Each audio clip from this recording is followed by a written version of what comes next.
Tajan Sure Sagalunga Pama Sagama Hopa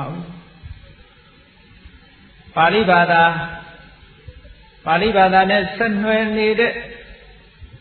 Sanskrit look correct Takata Bada India Nainama Tonga Bada Sagata Kubo Eri Bada Sagaga Tinkranta Domo Tankamanta Young Jin so that Coop Young so that a day yard Sagalonga de Vido Yamari got Tinjan look Hojaraba Tinjan so that they got Bale look This Sagalonga a day Muye de Vegaro Tinjan Sura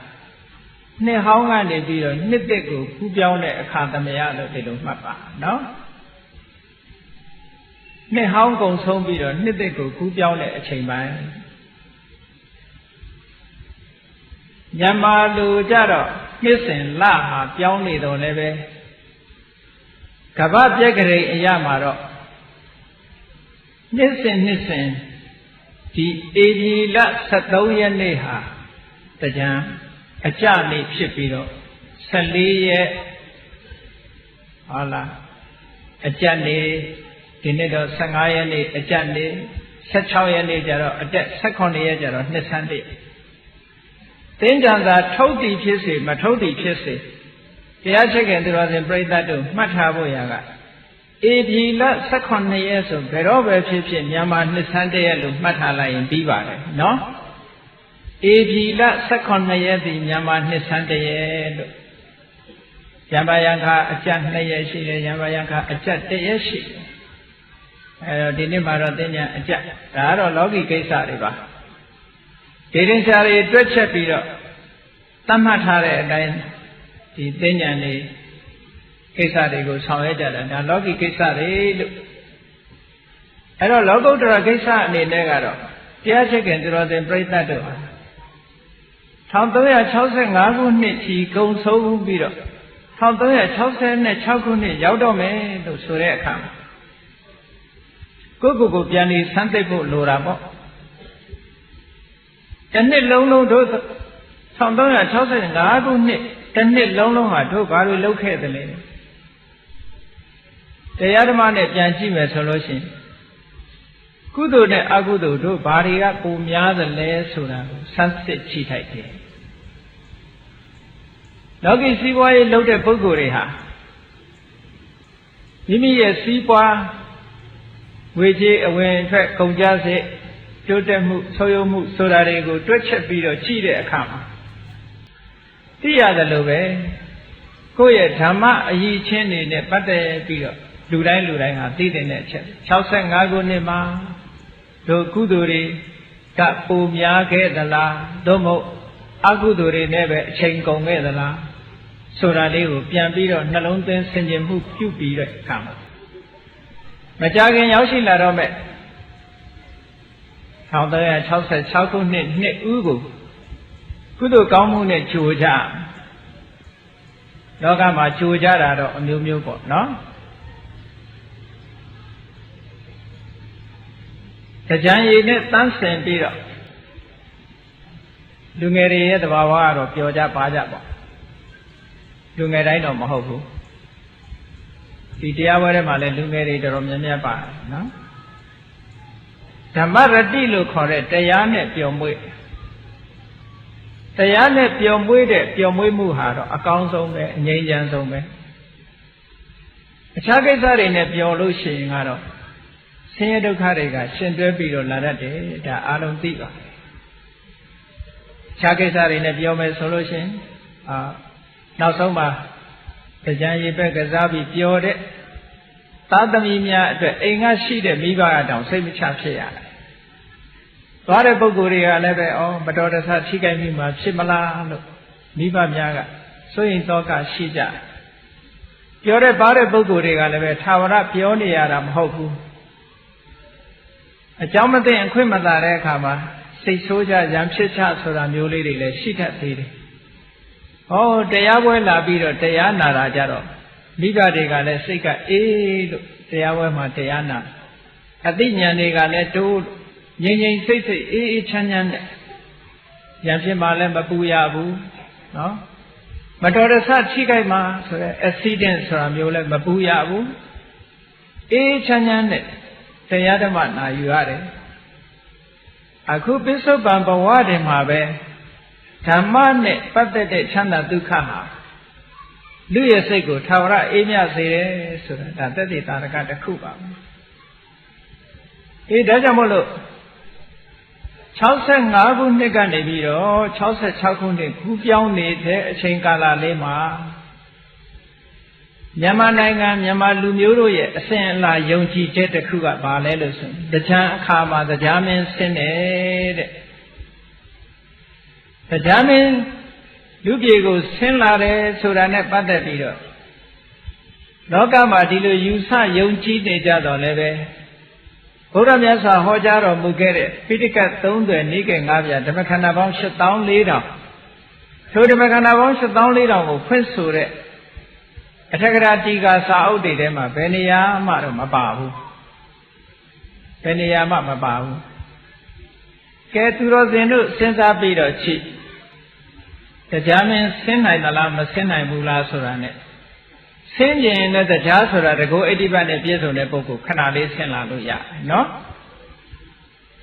ဘယ်လိုစဉ်းစားကြည့်ရမလဲလို့ဆိုလို့ရှိရင်လူပြေမှာနှစ်ပေါင်း100ဆိုရင်တာဝရိန္ဒာမှာတရက်မနစ်ကတရားမင်းဆင်းဟိုရောက်လို့မှမကြသေးဘူးပြန်ဆင်းရမယ်ဆိုရင်အနေထားမဖြစ်ပေဘူးလားလူပြေမှာအနှစ်100မှတာဝရိန္ဒာမှာတရက်ရှိသေးတယ်ဟုတ်ကဲ့လားအဲ့တော့တစ်နှစ်အတွင်းကိုတရားကနေပြီးတော့မနစ်ကဆင်းလာတဲ့တရားဟိုတော့မရောက်သေးဘူးပြန်ဆင်းရမယ်ကိတ်တယ်ဘာဖြစ်လို့ဆိုလူရဲ့အချိန်ကာလကသိကြိုတောင်းတယ်တာဝရိန္ဒာနတ်ပြည်မှာအချိန်ကာလကသိရှည်လျားတယ်ဆိုတော့တရားမင်းကြီးဘယ်လိုလုပ်ပြီးတော့နတ်ပြည်မှာနေနိုင်မလို့10မိနစ်တစ်ခါလူပြည်ဆင်းနေတယ်လို့ဖြစ်မနေပေဘူးလားအဲ့ဒါလို့ယုတ်တိနဲ့ကြည့်မယ်ဆိုလို့ရှိရင်တရားမင်းဆင်းတယ်ဆိုတာလက်ခံဖို့တော်တော်ခက်ပါတယ်နော်သို့တော်လည်းပဲဘုန်းကြီးတို့စာရှိတာလေးကိုဒီနေ့ပြောပြအင်္ဂုတ္တရနိကေ900ထဲမှာအင်္ဂုတ္တရနိကေဆိုတာရှိတယ်အဲ့ဒီအင်္ဂုတ္တရနိကေထဲမှာသာတုမဟာရာဇသုတ်တံဆိုသုတ်တံတစ်ခုရှိတယ်အဲ့ဒီသာတုမဟာရာဇသုတ်တံကလူလောကမှာလူတွေရဲ့အခြေအနေကိုစုံစမ်းထောက်လှမ်းတဲ့အကြောင်းအရာတွေကိုဖော်ပြထားတဲ့သုတ်တံတရားနဲ့မပတ်သက်ဘူးနော်တရားနဲ့မပတ်သက်ဘဲနဲ့လူလောကကိုနတ်တွေကစုံစမ်းထောက်လှမ်းတယ်ဘာဖြစ်လို့စုံစမ်းထောက်လှမ်းတာတော့ဆိုရင်သူတို့နတ်ပြည်ရဲ့ကြီးပွားတိုးတက်မှုအပေါ်မှာမျှော်လင့်ချက်နဲ့စုံစမ်းထောက်လှမ်းကြတာပေါ့အဲ့ဒီသုတ်တံမှာဆိုထားတာကလာဇန်းရှိရဲ့လာဆုပ်ရှိရဲ့ဥပုသ်နေ့တွေမှာတဲ့သတုမာရနတ်မင်းကြီး၄ပါးရဲ့အချမ်းရံပရိသတ်ထဲကတာဝန်ကျတဲ့ပုဂ္ဂိုလ်ကလူပြည်လူလောကထဲမှာသွားရောက်ပြီးတော့လာရောက်ပြီးတော့လူတွေရဲ့အခြေအနေကိုစုံစမ်းထောက်လှမ်းပါတယ်တဲ့အဲ့ဒါသူတို့စုံစမ်းထောက်လှမ်းတာဘာတွေထောက်လှမ်းလို့ဆိုရင်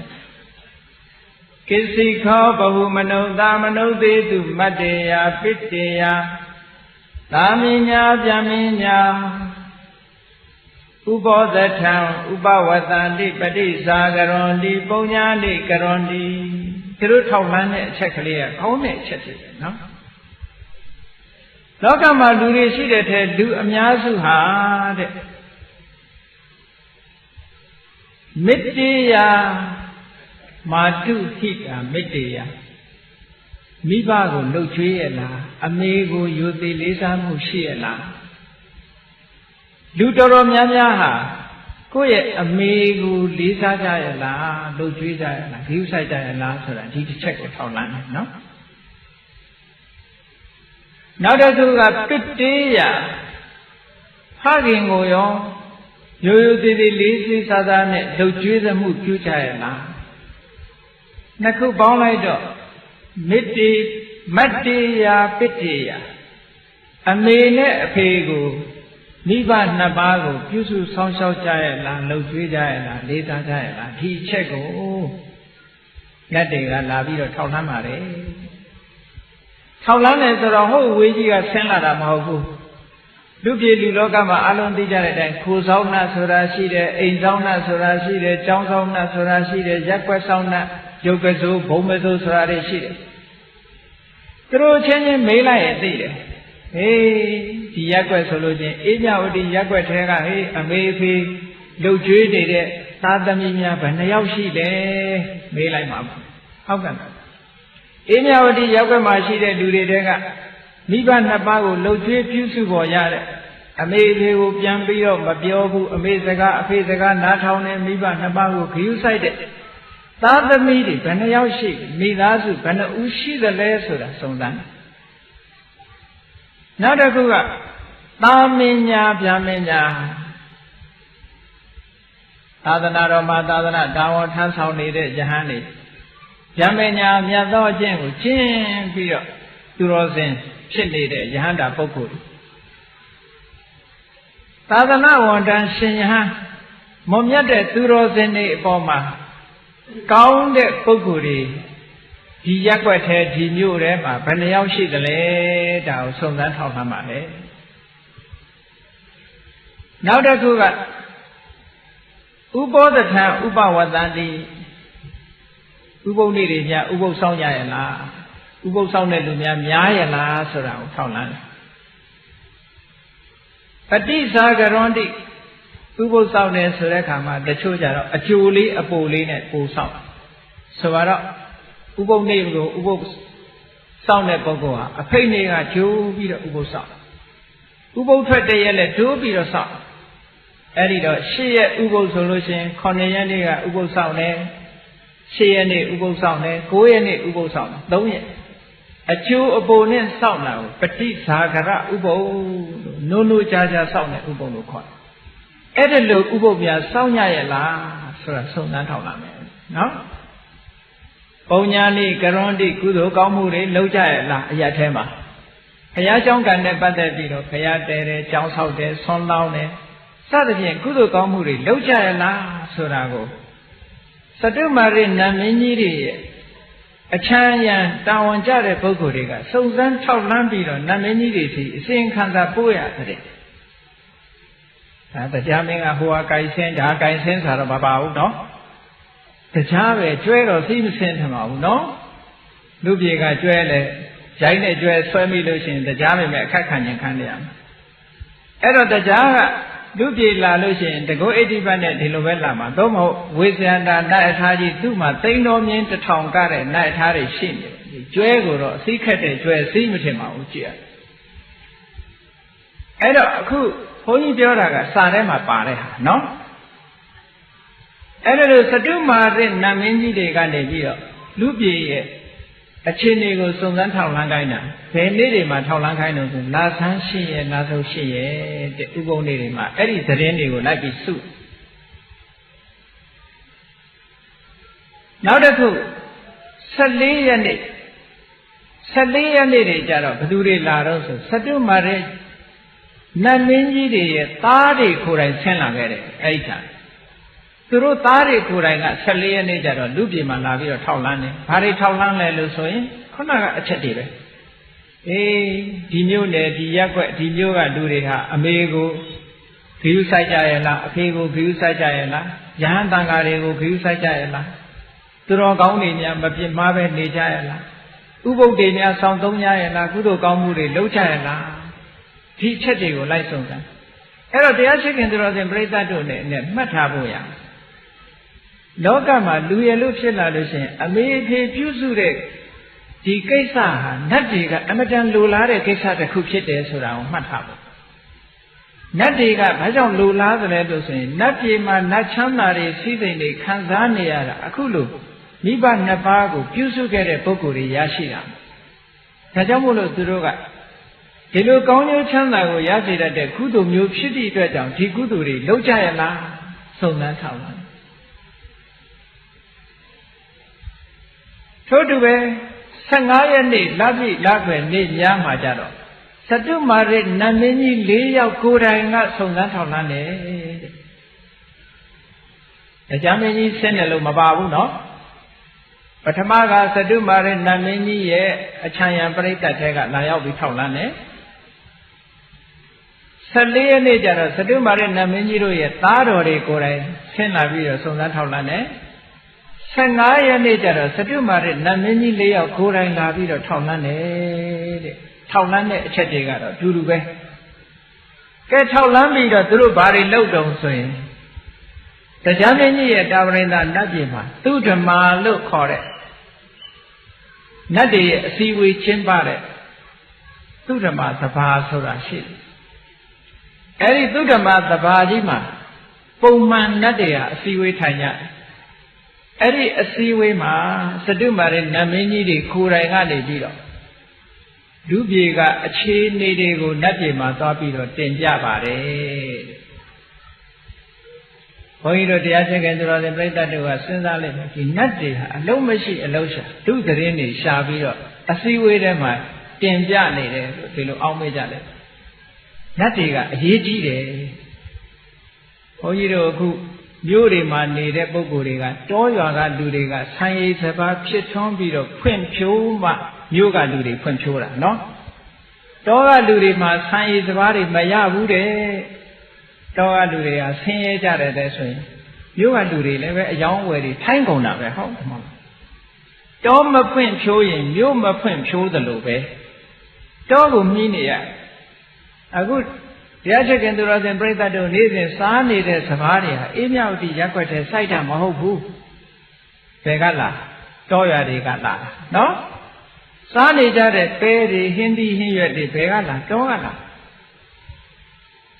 ကလေးတွေကတော့ပြောမယ်မဟုတ်မိုးစာသေးသွားဝယ်တယ်လို့ပြောမိုးစာသေးတဲ့ဘယ်ကရောက်တောရွာတွေကရောက်ဟုတ်ကဲ့အဲ့ဒါကြောင့်မို့လို့တောတွေဖွင့်ဖြိုးတဲ့အခါမှာမြို့တွေရွာတွေဟာဖွင့်ဖြိုးတယ်မြို့တွေပြည်တွေကဖွင့်ဖြိုးတယ်ထို့တူပဲလူပြည်ကလူတွေကုသိုလ်ကောင်းမှုလုံးမှနတ်ပြည်မှာတာယာဝါပြောတယ်တဲ့နတ်တစ်တွေဒိုးလာအဲ့ဒီကြမှာအလို့မို့ဆိုရင်နတ်ပြည်ကလူဦးရေရော့နတ်ဦးရေတွေရော့ပြီးတော့၆ခက်ဖြစ်သွားလူတွေကအကျင့်မကောင်းဘူးတရားပဲရက်ွယ်ပြုပြီးတော့အပျော်ပါးတွေပြီးနေသေတဲ့အခါဘယ်ရောက်တော့အပယ်လေးပုံရောက်ကုန်ကြဘယ်သွားပြီးတော့ဥယျာဉ်တွေတိုးနေတော့ဆိုငရဲမှာသွားတိုးငရဲမှာတိုးတယ်တိရစ္ဆာန်မှာတိုးတယ်ပြိတ္တာတွေတိုးတယ်ဟိုးတာဝရိန္ဒနတ်ပြည်တို့သတုမာရနတ်ပြည်တို့ကြတော့နတ်တွေကရော့ကုန်နတ်တွေကရော့ကုန်တဲ့အခါကျတော့တချို့နတ်ဗိမာန်တွေမှာနေမဲ့လူမရှိဘူးဟုတ်ကဲ့သေရီတကနတ်ဗိမာန်တို့ဘာလို့ဆိုဘူးမှမရှိလို့မြတ်စွာဘုရားလက်ထက်တော်ခါကာလသမယတော်ကရှင်ဆရာတော်ကြီးဒီမထေရမြတ်တပါးဂဝံပတိဆိုရှင်ဂဝံပတိဆိုတဲ့မထေရမြတ်ဟာအဲ့ဒီသေရီတကဗိမာန်ထဲမှာပိုင်ရှင်မရှိတဲ့ဗိမာန်ကြီးထဲမှာသွားပြီးတော့သတင်းသုံးနေတယ်လို့ဒီလိုဆိုတော့တချို့နတ်ဗိမာန်တွေမှာနေမဲ့လူမရှိတော့6ခက်ဘာဖြစ်လို့လူပြေကနောက်ထပ်မလာဘူးလူပြေကအကျင့်မကောင်းကြဘူးအမေဖေတွေကိုဘယ်မဆိုင်ကြဘူးယဟန်တန်ဃာတွေကိုဘယ်မဆိုင်ကြဘူးမလေးစားကြဘူးအမျိုးတွေကဆွေကြီးမျိုးကြီးဦးလေးဦးကြီးကြီးတော်တော်စားဆိုတဲ့ကိုယ်ဆွေတဲ့မျိုးတွေကကြီးတဲ့ပုဂ္ဂိုလ်တွေကိုမလေးစားကြဘူးဥပုသ္တရင်တွေလည်းပဲစောင့်တဲ့ပုဂ္ဂိုလ်နည်းသွားတယ်ကုသိုလ်ကောင်းမှုလုပ်တဲ့ပုဂ္ဂိုလ်တွေလည်းနည်းသွားတယ်ဆိုလို့ရှိရင်နတ်ပြည်အယောက်နည်းလာတဲ့အခါကျတော့နတ်ဗိမာန်တွေကတကားပိတ်ထား6ကက်ကဖြစ်ကုန်အဲ့ဒါလို့6ကက်ကဖြစ်နေမှကြောက်လို့နတ်တွေကနေပြီးတော့စုံစမ်းထောက်လန်းနေကြတာတဲ့သူတော်ဘာနတ်တွေအစည်းအဝေးမှာအစီရင်ခံစာတက်လာတဲ့အခါကျတော့လူပြည်မှာကုသိုလ်ကောင်းမှုလုပ်တွေပေါ်တယ်လုပ်တဲ့လူတွေပေါ်တယ်ဒီဘနှစ်ပါးကိုယူသည်လေးစားတဲ့ပုဂ္ဂိုလ်တွေပေါ်တယ်ယဟန်တန်ဃာတွေကိုယူသည်လေးစားတဲ့ပုဂ္ဂိုလ်တွေပေါ်တယ်ဆွေတဲ့မျိုးတွေကလူကြီးမိဘတွေကိုယူသည်လေးစားတဲ့ပုဂ္ဂိုလ်တွေပေါ်တယ်ကုသိုလ်ကောင်းမှုပြုတဲ့ပုဂ္ဂိုလ်တွေပေါ်တယ်သတင်းသီလစောင့်ဖို့လဲလူတွေဟာမမေ့ကြဘူးလို့ဒီလိုများသတင်းကြားလို့ရှိရင်နတ်တွေကအစည်းအဝေးထဲမှာဩတောင်းလဲဩဘာပေးလိုက်ကြတာတဲ့ဘယ်လိုပြောကြတော့ဆို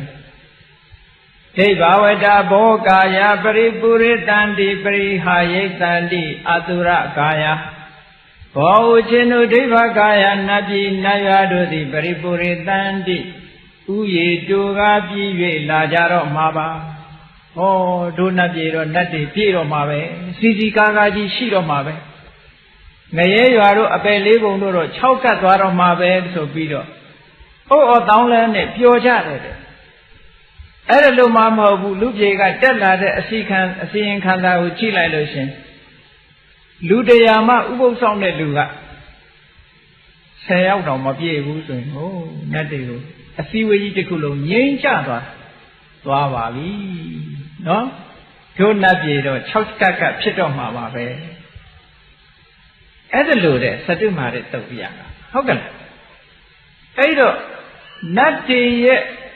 စီးပွားချမ်းသာတိုးတက်မှုနတ်ပြည်နောင်လောကရဲ့စီပင်မှုဆိုတာလူပြည်ပေါ်မှာတည်နေတယ်တဲ့နတ်ပြည်ရောက်နေတဲ့နတ်သားနတ်သမီးတွေဟာလူပြည်ရဲ့တန်ဖိုးကိုလူတွေတဲ့သိကြတယ်ဘုန်းကြီးတို့လူပြည်မှာနေတဲ့လူတွေကနတ်ဒီလူပြည်ရဲ့တန်ဖိုးကိုမသိတယ်လို့ဖြစ်ဘာဖြစ်လို့မသိတယ်လဲနတ်ပြည်မှာရောက်ပြီးတော့နတ်ချမ်းသာခံစားနေရတဲ့ပုဂ္ဂိုလ်တွေဟာလူပြည်တုန်းကဘယ်လိုကုသိုလ်ကောင်းမှုတွေလုပ်ခဲ့တယ်ဆိုတာသူတို့ကသိလို့ဒီလိုကုသိုလ်ကောင်းမှုလုပ်ခွင့်ဆိုတာလူပြည်မှာသာရှိတယ်နတ်ပြည်မှာမရှိဘူးဒါကြောင့်မို့လို့ကုသိုလ်ကောင်းမှုလုပ်လို့ရတဲ့လူပြည်ရဲ့တန်ဖိုးကိုနတ်တွေကအမတန်မှသိကြတယ်တို့မြန်မာနိုင်ငံမှာဟုတ်လားနိုင်ငံခြားထွက်ပြီးစီးပွားရှာကြတဲ့လူတွေလို့ပေါ့ဂျပန်ပြည်သွားစီးပွားရှာမယ်တဲ့အမေရိကန်သွားစီးပွားရှာမယ်တခြားနိုင်ငံတွေသွားစီးပွားရှာနိုင်ငံခြားထွက်စီးပွားရှာတဲ့အခါကျပြန်လာလို့ရှိရင်စီးပွားဥစ္စာတွေတိုးတယ်လို့တိုးတယ်လို့လည်းတိုးတော့ပေါ့လေအဲ့ဒါကလို့တိုးတက်လာတာတွေကိုချိပြီးတော့နိုင်ငံခြားသွားပြီးစီးပွားရှာရတဲ့တန်ဖိုးကောင်းတယ်လို့လူအများစုကယူဆတယ်ဒါဥပမာတစ်ခုအနေနဲ့ပြောတာနော်နတ်တွေကလည်းပဲလူပြေကိုလာပြီးတော့စီးပွားရှာရလို့ကုသိုလ်စီးပွားကုသိုလ်ကောင်းမှုတွေများများပြုသွားရတဲ့နတ်တွေနတ်ပြည်နာလောကမှာအဆင့်တန်းမြင့်မြင့်နဲ့နေကြရတယ်ဒီဒါကြောင့်မို့လို့လူပြေရဲ့အခြေအနေထားကိုနတ်တွေကပို့ပြီးတော့သိပါတယ်ဒါဝရိန္ဒနတ်တွေနဲ့လူတွေနဲ့ဟာနတ်ပြည်ကနတ်တွေနဲ့လူတွေနဲ့ဟာပါလွန်တဲ့အချက်တွေတလှည့်စီရှိကြတယ်လို့ပြောရတာဝရိန္ဒနတ်ပြည်ကနတ်တွေကလူတွေတဲ့တာတာဘာလို့ဆိုလို့ရှိရင်ဒိဗ္ဗေနအာယုနာဒိဗ္ဗေနဝဏေနဒိဗ္ဗေနအာတိပတေယေနဒိဗ္ဗေနအာယုနာသူတို့ကဘာတာတုံးဆိုလို့ရှိရင်တာဝရိန္ဒနတ်တွေကလူတွေတဲ့တာတဲ့အချက်ကတော့အမတန်ရှိလျားရတဲ့နတ်တဲ့အသက်ရှည်ကြမှုဟာဒါခုနကတော့ငါပြောခဲ့တယ်လို့ပဲလူပြေမှာအနှစ်တရာဆိုရင်တာဝရိန္ဒနတ်ပြေမှာတရက်ပဲရှိသေးတယ်အဲ့ဒီနီးနဲ့တွက်လိုက်မယ်ဆိုရင်တာဝရိန္ဒနတ်တွေဟာအနှစ်1000အသက်ရှည်တဲ့ပုဂ္ဂိုလ်အဲ့တော့လူပြေအနှစ်နဲ့ဆိုရင်တန်းချီပြီးတော့ကြာတာပေါ့ဒီဒါကြောင့်မို့လို့လူပြေရဲ့အသက်နဲ့စာလိုက်လို့ရှိရင်တာဝရိန္ဒနတ်ပြည်ရဲ့အသက်ကပိုးပြီးတော့ရှည်တယ်တဲ့အဲ့ဒါနတ်ကသာနောက်တစ်ခုကဒိဗ္ဗေနဝဏေနနတ်တွေရဲ့အဆင်း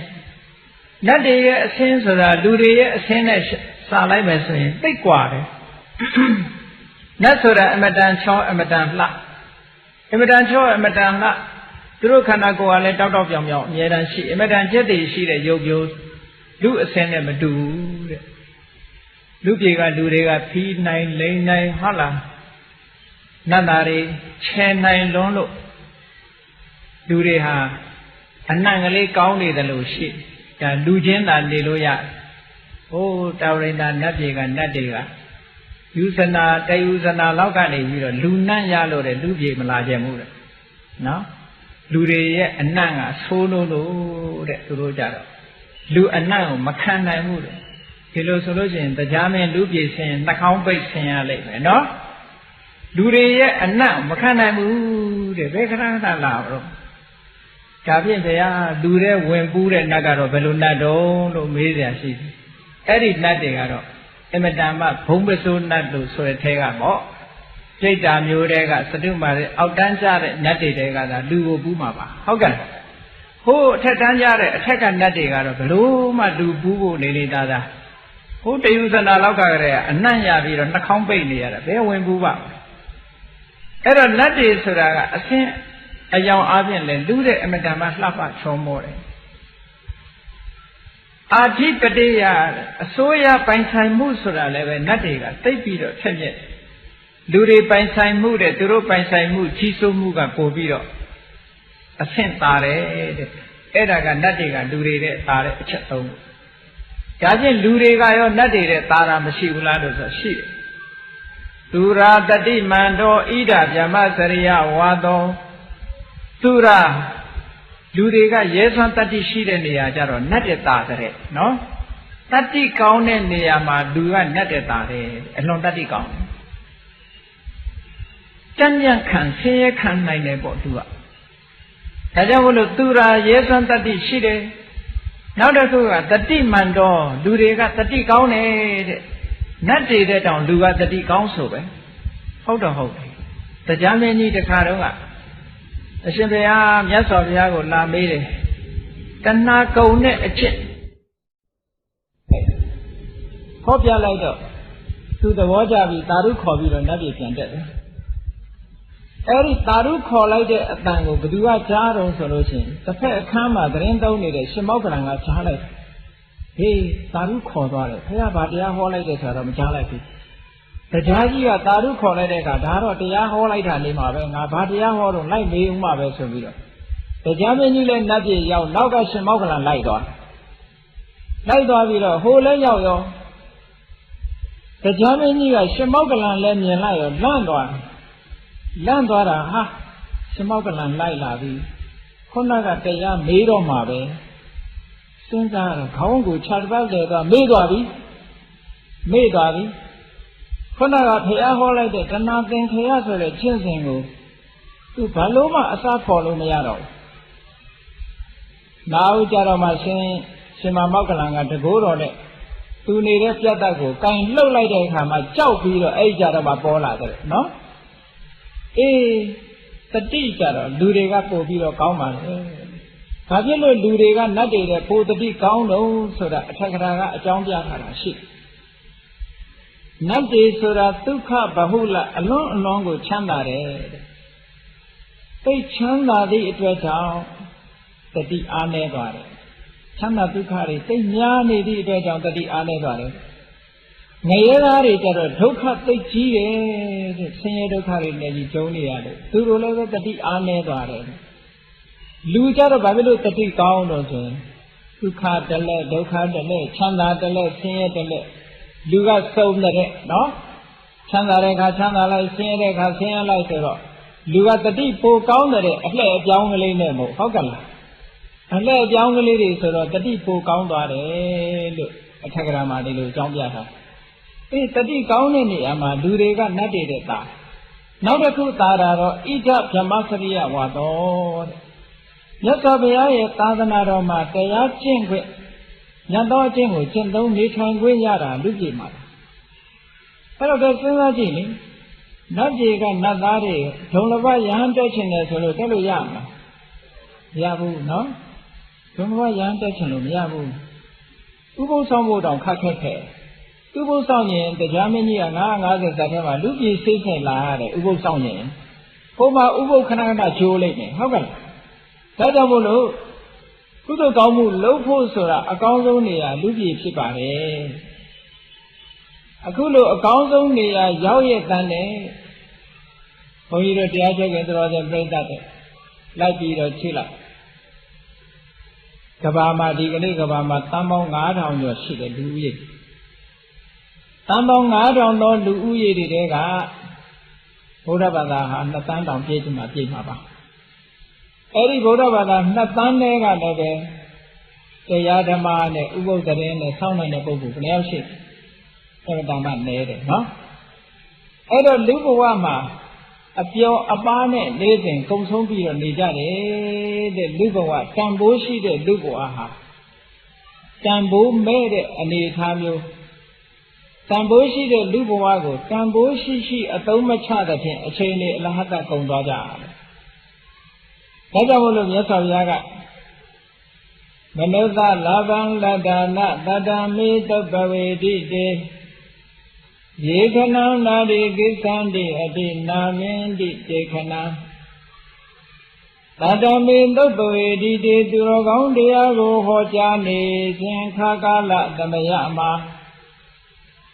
တတ္တမေတုပ္ပဝေတိတေသူတော်ကောင်းတရားကိုဟောကြား၍သာသနာတော်ထွန်းကားနေတဲ့အခါသမယမှာမနုဿလဘံလတ္တနာအမတမရခဲ့လာတဲ့လူဘဝလူခန္ဓာကိုရရှိကြပါကုန်လျက်ရေခြင်းပုဂ္ဂိုလ်တို့သည်ခဏခဏကောင်းအခွင့်ကောင်းကြီးကိုနာရီကိစ္စန္တိခဏကောင်းမှမသိကြလေကုန်ဒေထုခဏကောင်းအခွင့်ကောင်းကြီးကိုရထားပါလျက်ခဏကောင်းအခွင့်ကောင်းမှမသိကြတဲ့ပုဂ္ဂိုလ်တို့သည်ခဏဗုဒ္ဓပါဒနဝမလို့ဆိုတဲ့တကယ်အရာတော်တဲ့အခွင့်ကောင်းကာလကောင်းကြီးကိုအတိနာမင်းတိကျော်လွန်၍သွားကြစေကုန်၏ဣတိတဘဂဝါရွှေခုံတော်သခင်ရှင်တော်မြတ်ဖရာသည်အဝေါစာကောင်းစွာမတေဟောကြားတော်မူခဲ့ပါပေတည်း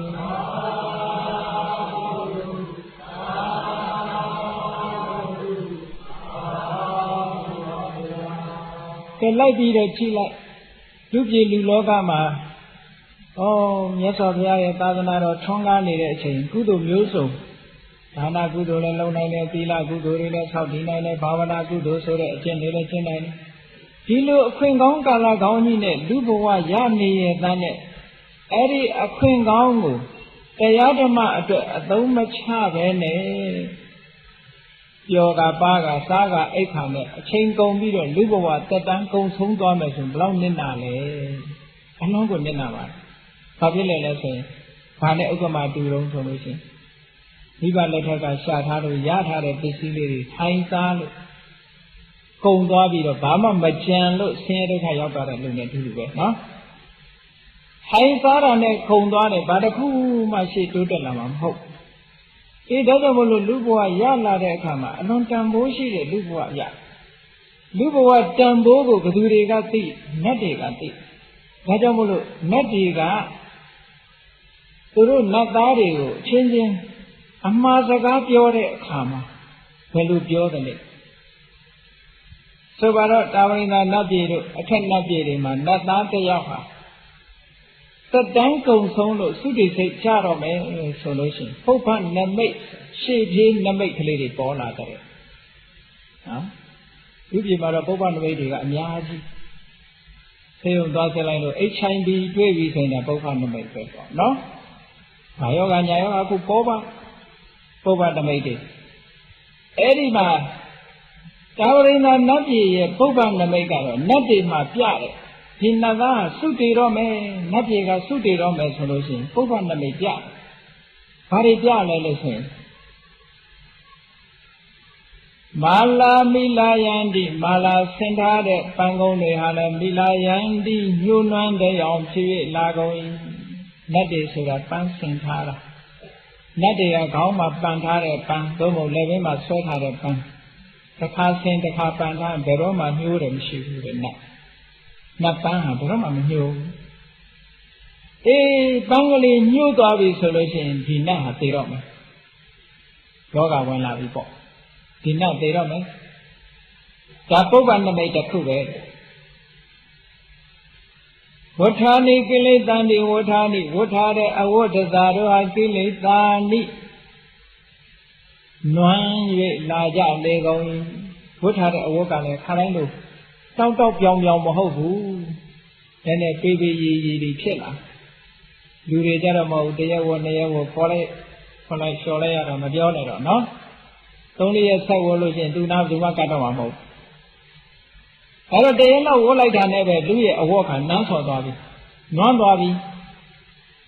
နတ်ပြည်ကြတော့အဲ့လိုမဟုတ်ဘူးဝတ်ထားတဲ့အဝတ်တစ်ခုရာဇတံအမြဲတမ်းစင်ကြယ်နဲ့နတ်ပြည်မှာဟုတ်လားအိုမိုးတို့ဆိုးဆိုးတို့လည်းဘာမှမလုပ်ဖတ်ပြမဟုတ်လေတခုမှမလုပ်အဝတ်ဖို့ဆရာလည်းမလုပ်ဘူးဟုတ်ကဲ့အဝတ်ဖို့ဆရာမလုပ်ဘူးအမြဲတမ်းအဝတ်ဟာအသက်ချက်ချွတ်တစ်တွင်ပြီးတော့နေတယ်အဲ့ဒီထဲကအဝတ်ကလေးကနွမ်းလာပြီဆိုလို့ရှိရင်ဒီနတ်ဟာသေတော့ဒါနမိတ်တစ်ခုပဲ ဝတ်ထားတဲ့အဝတ်ကလေးနွမ်းလာပြီပေးလာပြီဆိုလို့ရှိရင်သေဖို့ပဲနောက်တစ်ခုကကိစ္စေသေတာမုတ်ဆန္တိကိစ္စေဟိလကတိကြတော်မှာသေတာချွေတို့သည်မုတ်ဆန္တိယိုထွက်၍လာကုန်ဂျိုင်းကြားချွေယူလူပြေမှာဂျိုင်းကြားချွေယူလို့သေမယ်ဆိုရင်တော့လည်းပဲနော်အခုလိုနွေရာသီအိုက်လိုက်တာဂျိုင်းကြားကမကဘူးတကူလုံးချွေကိုကြိုက်ကြိုက်ချနတ်ဆိုတာကြတော့နတ်ခန္ဓာကိုယ်ကချွေမထွက်ဘူးတဲ့ချွေမထွက်ဘူးဆိုတော့နတ်တွေကအဲရကောင်းတဲ့ညနေလို့လားမသိဘူးနော်လူပြေလို့မီးခဏခဏပြတ်နေရင်တော့ဒီအဲရကောင်းလည်းအေးမှမဟုတ်ပါဘူးအဲ့တော့နတ်ပြေကနတ်တွေကတော့ချွေမထွက်ဘူးတဲ့ချွေမထွက်တဲ့အတွက်ကြောင့်ချွေထွက်လာပြီဆိုလို့ရှိရင်ဂျိုင်းများကချွေးစက်ကလေးကျလာစို့လာပြီဆိုရင်ဒီနတ်ဟာသေဖို့ပုပ္ပန္နမိတ်တစ်ခုဖြစ်လာတယ်အဲ့ဒါပုပ္ပန္နမိတ်တစ်ခုဘုရားရှင်မှတ်တာနော်နောက်တစ်ခုကဘာဖြစ်လာအခုဘယ်နှခုရှိသွားပြီတော့3ခုရှိသွားပြီနော်ပန်ထားတဲ့ပန်းနေညိုလာတယ်အဝတ်တွေကနွမ်းလာတယ်နောက်ပြီးတော့ချွေးထွက်လာတယ်ဂျိုင်းကချွေးထွက်လာကာယေဒုဗ္ဗနံဥက္ကမတိကာယေခန္ဓာကိုယ်၌ဒုဗ္ဗနံမလမပအခြေအနေသည်ဥက္ကမတိဖြစ်ပေါ်၍လိုက်ခန္ဓာကိုယ်မှာအယုတ်ဆိုးအကြီးတန်တာလေးတွေပေါ်လာတယ်တဲ့ပရေလေးတွန့်တာလေးတွေမလေးလူပြေမှာတော့ပေါ်တာအများကြီးပဲခေါင်းပေါ်ကသပင်ကတစ်ချောင်းပြီးတစ်ချောင်းဖြူသွားဖြူကိစ္စမရှိဘူးဆေးမဲဆိုးလိုက်သေးတာနော်ဒါကသွားကတစ်ချောင်းပြီးတစ်ချောင်းပြုတ်ထွက်ကိစ္စမရှိဘူးသွားတိုက်ဆရာစီသွားပြီးစိုက်လိုက်သေးတယ်နောက်ပြေကြတော့အဲ့လိုမဟုတ်ဘူးအခြေအနေလေးခန္ဓာကိုယ်မှာယွင်းလာပြီဆိုရင်အဲ့ဒီနာသေတော့လူပြေကတော့ယွင်းလည်းမသိပါဘူးနော်သပင်နေဟုတ်လားတစ်ချောင်းမကပါဘူးအကုန်လုံးဖြူသွားတယ်ကိစ္စမရှိဘူးအကုန်လုံးဖြူသွားတယ်ကိစ္စမရှိဘူးသွားတွေလည်းတစ်သက်တည်းရှိတာအကုန်ကျွတ်သွားကိစ္စမရှိဘူးမသေးသေးဘူးပရေတွေတွန့်နေတိုင်းတွန့်မသေးသေးဘူးလူပြေကနတ်ပြေကြတော့အဲ့လိုမဟုတ်ဘူးတဲ့နည်းနည်းလေးအသားကလေးညိုသွားပြီနော်ဝဲ66ကလေးဖြစ်လာပြီဆိုရင်ဒီနတ်သေးတော့မယ်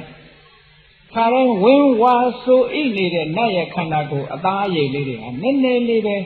ရုပ်ဆင်းလေးပြက်လာတယ်ဆိုရင်သေဖို့ပဲဒါနမိတ်တစ်ခုပဲ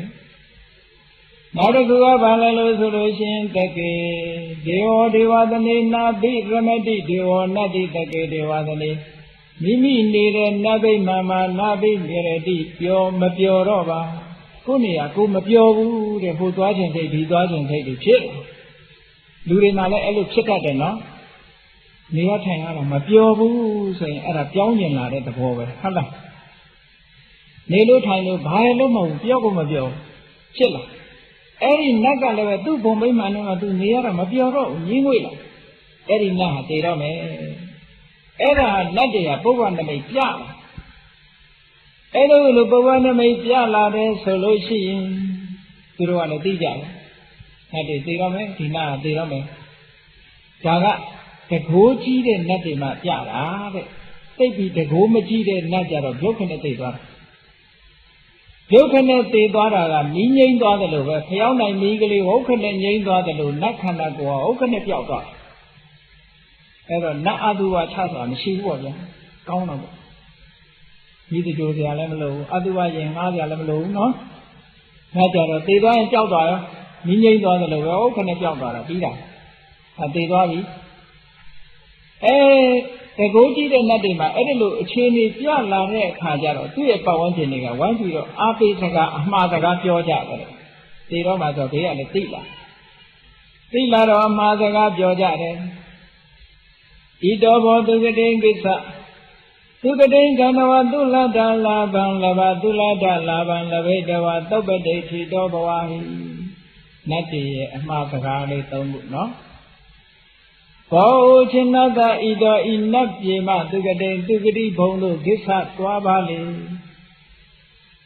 သေမှာကြောက်မနေနဲ့ကွာတဲ့ဒီဘွားကသေသွားသူကတိဘုံသာသွားတဲ့ဘယ်မှမသွားနဲ့ဒါစကားတစ်ခေါက်သူတို့မှားလိုက်တာဟုတ်တယ်ဘောချင်နတဤတော်ဤနတ်ပြေမသူကတိဘုံတို့ကိစ္စသွားပါလေသူ ဒီကတိသူကတိဘုံတို့ခန္ဓာဝါသွားပြီးတဲ့အခါမှာသူလတ္တလာဗံအလွန်တရာရတော်လာတဲ့လလဘကိုလဘရအောင်ယူပါလေ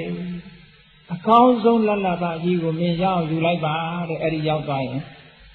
သူလတ္တလာဗံလဘိတဝါအကောင်းဆုံးလလဘကိုရအောင်ယူပြီးတဲ့နောက်မှာသောပတိတိတောဘဝဟိခိုင်နိုင်မြဲမြဲရပ်တည်နိုင်အောင်ကြိုးစားပါလေဟောနတ်ပြေကမှားလိုက်တဲ့အမှားစကား၃ခုတေဂဏိနတ်သားတယောက်ကိုနတ်တွေကဝိုင်းပြီးတော့မှားလိုက်ကြတာသူဂတိဘုံကိုရောက်သွားလိုက်ပါဒါတခွန်းနော်သူဂတိဘုံကိုသွားပြီးတဲ့နောက်မှာအကောင်းဆုံးသောလလဘကိုရအောင်ယူလိုက်ပါအကောင်းဆုံးသောလလဘကိုရပြီးတဲ့အခါမှာအခိုင်အမာဆုပ်ကိုင်ထားနိုင်အောင်ကြိုးစားပါအဲ့ဒီအချက်၃ချက်ဟာအရေးကြီးဆုံးပါပဲတဲ့နတ်တွေကဒီလိုမှားလိုက်နော်အဲ့လိုမြတ်စွာဘုရားကယဟန်တန်ဃာတွေကိုနတ်တွေကအခြေအနေကိုဒီလိုဟောပြအဲ့လိုဟောပြတဲ့အခါကျတော့တရားနာပရိသတ်တွေကဘုန်းကြီးတို့တရားနာပရိသတ်တွေရောကဲမေးခွန်းလေးမေးခြင်းစိတ်ပေါ်မလာဘူးလားသူကတိဘုံဆိုဘာပြောတာတော့အကောင်းဆုံးလလဘဆိုတာရောဘာပြောတာတော့ခိုင်ခိုင်မာမာယက်တီပါဆိုတာကရောဘာပြောတာတော့မေးခြင်းစိတ်မပေါ်ဘူးလားအေးမြတ်စွာဘုရားကနတ်သားတွေကအခုလို့နတ်ပြည်ကအမှားစကားပြောကြားနေတာနဲ့ပတ်သက်ပြီးတော့ယဟန်တွေကိုရှင်းပြနေတဲ့အခါမှာတရားနာပရိသတ်ထဲကယဟန်တစ်ပါးကမေးလိုက်ဂန္ဒီရှိဘုန်းတော်သခင်ရှင်တော်မြတ်ဖေဟာသူဂတိဂမနသင်္ခါတံနတ်ပြည်သို့သွားတယ်ဆိုတာအကိဉ္ဘယ်ဟာပါလဲဖေဟာနတ်ပြည်သွားတယ်ဆိုတာဘာလဲလို့ဘယ်လိုဟာကိုပြောတာသူဂတိကမနာသင်္ဃတံသူဂတိဘုံကိုသွားတယ်ဆိုတာဂိဉ္ဓုအဘယ်သို့ပါနည်းသူဂတိဘုံသွားတယ်ဆိုတာဘာလဲတရားသူလတ္တလဘကောင်းသောလလဘကိုရခြင်းဆိုတာဂိဉ္ပါဏအဘယ်ပါလဲဖျားသောပတိဋ္ဌိတသင်္ဃတံကောင်းစွာယတ္တိခြင်းဆိုတာလည်းပဲဂိဉ္ပါဏအဘယ်ပါလဲဖျားဒီအချက်၃ချက်တပည့်တော်တို့နားမရှင်းပါဘူးတရားနာပရိသတ်ထဲကယဟန်တစ်ပါးကမေးတော့မနောသတံခောဘိက္ခုသူလတ္တမနောသတံခောဘိက္ခုသူဂတိကမနသင်္ခါတံဘိက္ခုจิตာယံမနောသတံလူဘဝမနောသတံလူဘဝကိုသူဂတိကမနသင်္ခါတံတပြေသူဂတိဘုံသို့သွားရောက်ခြင်းဟူ၍ဆိုအပ်ပါပေမနောသတံလူအဖြစ်ကိုသူဂတိကမနသင်္ခါတံသူဂတိဘုံသို့သွားခြင်းဟူ၍ခေါ်ဆိုအပ်တယ်။ဩသူဂတိကမနသူဂတိဘုံသွားတယ်ဆိုတာတခြားမဟုတ်ဘူးလေလူဘဝကိုရတာကိုပြောတာနော်လူဘုံကိုသွားလို့ဒီလိုပြောနတ်တွေကလူဘုံကိုသူဂတိဘုံလို့ခေါ်တယ်ဘေကွေจิตာယံသူဂတိကမနသင်္ဃတံသူဂတိဘုံသို့သွားတယ်ဆိုတာမနောသတံလူဘဝကိုရရှိခြင်းပဲဘေကွจิตာယံရောခြင်းပုဂ္ဂိုလ်ဒီမနုဿဘုတော်တမန်တော်လူဖြစ်လာတဲ့အခါကာလမှာတထာဂတပွေရီတေမြတ်စွာဘုရားဟောကြားတော်မူအပ်တဲ့ဓမ္မအဝိနည်းသုတ်ပြီးဓမ္မဝိနည်းလို့ဆိုတဲ့သာသနာတော်မြတ်ကြီးမှာသတ္တံယုံကြည်မှုကိုပฏิလဝတိယဣဒံဖရာသာသနာတော်မှာယုံကြည်မှုရခြင်းဆိုတာသုလတ္တလဘသင်္ခါတံအကောင်းဆုံးသောလလဘကိုရခြင်းလို့ဆိုအပ်ပါတယ်ဩသူဂတိဘုံသွားဆိုတာတခြားပြောတာမဟုတ်ဘူးစိတ်ကူးမလွဲနဲ့လူပြေတာသွားတဲ့အထက်နဲ့တွေဘုံမသွားနဲ့ဩလူပြေကိုပြန်လိုက်ပါဟုတ်ကဲ့လူပြေကမှစီးပွားရှာလို့ခေါင်းတာကိုစီးပွားသွားရှာအောင်နောက်တစ်ခါနတ်ပြေပြန်ရောက်ရင်ဒီတဲ့တကိုးကြီးတဲ့နတ်ဖြစ်ရမှာဟုတ်နော်လူပြေမှာဥပုသ်ဆောင်လို့ကောင်းတယ်အလှူတန်းလုပ်လို့ကောင်းတယ်ဟောလူပြေမှာကုသိုလ်တွေလုပ်စားတယ်တအားပေါ့ဒါကြောင့်မို့လူပြေကိုလူပြေဟာသူဂတိဘုံပဲသူဂတိဘုံရောက်တဲ့အခါကျတော့သာသနာတော်မြတ်ကြီးမှာယုံကြည်ရဲဆိုတဲ့တတ္တတရားကိုရှိအဲဒီတတ္တတရားကိုရအောင်ယူပါသရတရားမရှိဘူးဆိုလို့ချင်းဘာမှလုပ်လို့မရဘူးနော်တတ္တဆိုတာကံကံရဲ့အကျိုးကိုယုံကြည်တာလည်းပဲတတ္တသံပတာရဏလက္ခဏာစိတ်ထဲမှာကြီးနေတာတရားဝဲသွားမှစိတ်ထဲမှာကြီးနေဒီနေ့ကျတရားနာရမယ်ဆိုစိတ်ဝင်စားနော်စိတ်တွေကြီးနေတယ်သူတို့ကောင်းမှုလုပ်ရမှစိတ်ကြီးနေတယ်ဟာကြံလို့ဆိုဥပုသ်သတင်းဆောက်တည်ရမယ်ရိတ်တာဝင်ရမယ်တရားထိုးရမယ်စိတ်တွေကြီးနေတယ်တ တ္တတရားဖြစ်လာလို့ရှိရင်လူရဲ့စိတ်မှာကြီးနေစိတ်မကြည်လို့ရှိရင်လူကကုသိုလ်ကောင်းမှုမလုပ်နိုင်ဘူးကိုယ့်ကိုယ်စဉ်းစားကြည့်တစ်ခါတည်းအောင်စိတ်မကြည်မလင်ဖြစ်နေလို့ရှိရင်ကုသိုလ်မလုပ်နိုင်ဘူးနော်အဲ့တော့စိတ်မကြည်ဘူးဆိုတာဘာတွေကိုပြောမလဲကာမဂုဏ်အာယုန်တွေထဲမှာပြောခြင်းနဲ့ပါခြင်းနဲ့စိတ်တွေများနေလို့ရှိရင်စိတ်မကြည်ဘူးပြောခြင်းနေတာနော်ပြောတယ်ဆိုတာဘာမျက်စိကအာယုံအသက်ဆန်းတွေကိုကြည့်ပြီးလာရပါတာကြည့်ပြီးတော့ပြောတာနားတွေကလည်းစူးစူးညံ့ညံ့သချင်းတန်လေးတွေနားထောင်ပြီးတော့ပြောတာနှာခေါင်းကမွေးကြိုင်းတဲ့အနံလေးတွေကိုနမ်းရှူပြီးတော့ပြောတာလျှာလည်းကောင်းလို့ရာမြက်မြက်ကလေးတွေစားတော့ပြီးတော့ပြောတာခန္ဓာကိုယ်ကလည်းအထီးတွေ့လေးတွေနဲ့ပြောတာကာကိုကာမခုနကာမခုနကာမဒုက္ခလို့ခေါ်တယ်နော်အဲ့ဒီကာမချမ်းသာတွေပေါ်မှာစိတ်ဆန္ဒတွေပြင်းနေတာကိုကာမိဆန္ဒလို့ခေါ်တယ်အဲ့ဒီကာမဂုဏ်တွေကိုလိုလားခြင်းနေတဲ့ပြောခြင်းပါခြင်းနဲ့စိတ်ဆန္ဒတွေများနေမယ်ဆိုလို့ရှိရင်ကာမိဆန္ဒဆိုတာနိဝရဏကုသိုလ်တရားတွေမဖြစ်အောင်ဆုတ်ပိတ်ပလိုက်ပြီကုသိုလ်တရားတွေမဝင်နိုင်တော့ block ဖြစ်သွားပြီဟုတ်ကဲ့ကုသိုလ်တရားတွေစိတ်ထဲမှာမပေါ်လာတော့ပြောခြင်းပါခြင်းနေတဲ့ပုဂ္ဂိုလ်တရားဥပုသ်ဆောင်ပါမလားဆောင်းမှုဟုတ်ကဲ့အပျော်ပါးတွေကိုမျက်ကွယ်ပြုမှဥပုသ်ဆောင်နိုင်လားအေးဒီကနေ့ကျရေသမင်လျှောက်ကြည့်အောင်မယ်ဆိုတရားဝဲလာနိုင်ပါ့မလားအေးကာမိဆန္ဒလို့ဆိုတဲ့ပြောခြင်းပါခြင်းနဲ့ဆန္ဒတွေကိုချိုးနှိမ်ပြီးမှတရားဝဲလာလို့ရတာနော်အေးဒါကြောင့်မလို့ချိုးနှိမ်လိုက်နိုင်တာဟာတတ္တတရားရဲ့ဆွမ်းအားတစ်ခုပါဟုတ်ကဲ့နိဝရဏတရားတွေကိုဖယ်ရှားပြနိုင်တာတတ္တတရားကဖယ်ရှားပြနိုင်တယ်နောက်တစ်ခုနိဝရဏလူတွေကအလိုကြလို့ရှင်ပြုံးတယ်အလိုမကြဘူးဆိုလို့ရှင်မတည်မနာဖြစ်တယ်အဲ့ဒါကိုဗျာပါဒလို့ခေါ်နော်အာယုံပေါ်မှာမိမိကြိုက်နေတဲ့အခါမှာကာမိဆန္ဒမကြိုက်နေတဲ့လို့အလိုမကြဘူးမုန်းတယ်ဆိုလို့ရှင်ဗျာပါဒကြိုက်မကြိုက်နှစ်ခုထွက်မလာဘူးလား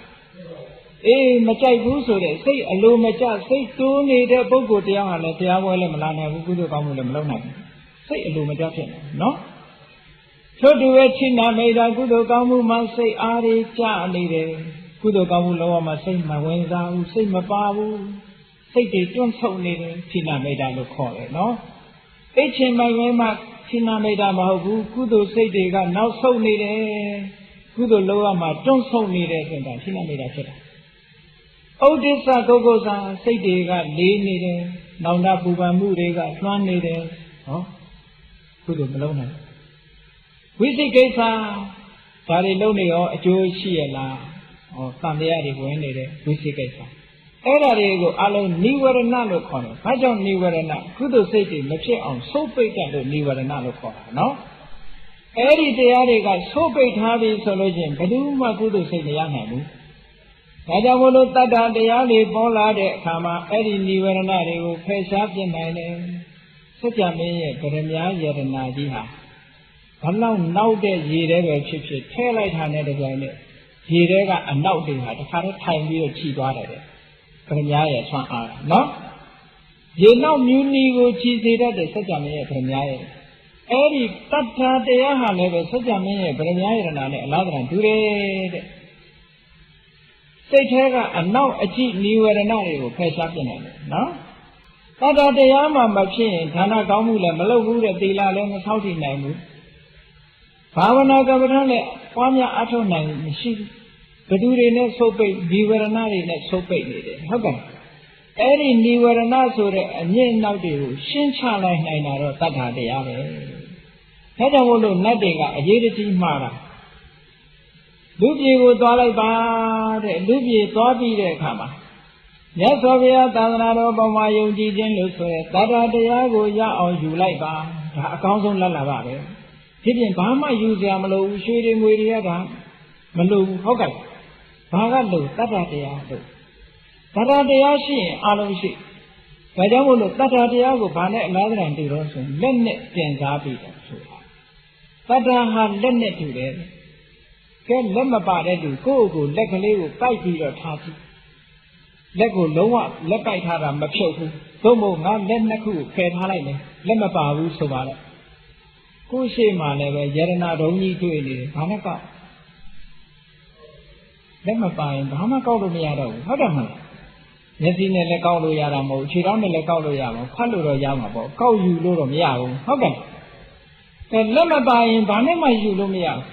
ဟောတတ္တတရားမရှိလို့ရှင်လည်းပဲဒါနကုသိုလ်လည်းလုပ်လို့မရဘူးသီလကုသိုလ်လည်းလုပ်လို့မရဘူးဘာဝနာကုသိုလ်လုပ်လို့ဒါကြောင့်မလို့တတ္တဟာလက်နဲ့လာတာတူတယ်တဲ့နော်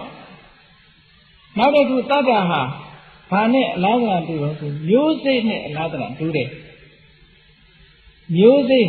ဒါဟုတ်မြတ်စွာဘုရားကကတိကဗာရဒတာတော့မှာတတ္ထာဘိဇံတတ္ထာဆိုတာမျိုးစိတ်ပဲတဲ့မျိုးစိတ်ဟာကိစ္စနှစ်ခုကိုဆောင်ရွက်တယ်တဲ့ဘုန်းကြီးတို့မျိုးကောင်းသားမျိုးကောင်းသမီးတွေမျိုးစိတ်လူတိုင်းသိတယ်ကဲတရက်စီကလေးဆိုပါတော့အဲ့ဒီတရက်စီကလေးကအလုတ်ဘယ်နှခုလုပ်တယ်လဲလို့မေးလို့ရှင်ဖြေတတ်ပါမလားဘုန်းကြီးတို့စာပေထဲမှာတရက်အစီကလေးကအလုံးနှစ်ခုလုပ်တယ်တဲ့အဲ့ဒီအလုံးနှစ်ခုကဘာလဲလို့ဆိုရင်တရက်စီလေးကိုမြေပေါ်မှာချပြီးတော့စိုက်လိုက်လို့ရှင်အောက်မှာအမြစ်ကလေးထွက်မလာဘူးလားဒါကသူ့ရဲ့အလုံးတစ်ခုအမြစ်ကလေးထွက်ပြီးတော့အပေါ်မှာအညောက်ကလေးတက်မလာဘူးလားကဲအလုံးနှစ်ခုမရှိဘူးလားမျိုးစိတိုင်းဟာအောက်အမြစ်ကလေးဆင်းသက်တဲ့အလုံးရဲ့အပေါ်အညွန့်ကလေးတက်တဲ့အလုံးရဲ့အဲ့ဒီအလုံးနှစ်ခုကိုမျိုးစိကလောက်တာပါထို့တူပဲတတ္တတရားရှိလာပြီဆိုလို့ရှိရင်ကိုချင်းသီလဆောက်တည်တာဟာအခိုင်အမာဖြစ်တဲ့အတွက်ကြောင့်အမြင့်ဆန်းတာနဲ့တူပါတယ်တဲ့ကိုချင်းသီလဟာကုသိုလ်ကောင်းမှုတွေရဲ့အမြင့်နဲ့အလားတန်တူလို့တတ္တာရှိလာရင်သီလအားဖြင့်အမြင့်ဆန်းလာတယ်သမထဝိပဿနာအကျင့်အားဖြင့်အညွန့်တက်ပါတယ်ဩတတ္တာဟာလည်းဒါကြောင့်မို့လို့မျိုးစိနဲ့တူတယ်လို့ပြောအဲ့ဒီတတ္တာဆိုတဲ့လလဘကိုရောင်းယူလိုက်ပါလို့နတ်တွေကအမှားစကားပြောတာနော်အဲ့လိုတတ္တာဆိုတဲ့မျိုးစိလေးကိုရောင်းလလဘလေးကိုရောင်းယူတဲ့ကောင်းဆုံးလလဘဆိုတာတရားမဟုတ်ဘူးတတ္တတရားပါဘာကြောင့်လို့ဆိုရင်တတ္တတရားရှိမှသာလင်ကုသိုလ်ကောင်းမှုမှန်တရားလုပ်နိုင်တယ်ကုသိုလ်ကောင်းမှုလုံးမှကောင်းကျိုးချမ်းသာဆိုတာရနိုင်တယ်တတ္တတရားဆိုတာလည်းအလွန်ခိုင်မြဲခဲတယ်နော်ခိုင်မြဲတဲ့တရားတရားရှိပါတဲ့တရားတရားဆိုတာရှင်မောက္ခလံကတောင်မှအာမမခံတကူရှင်ကတောင်အာမမခံနိုင်ဘူးတရားတရားကိုဟုတ်ကဲ့လား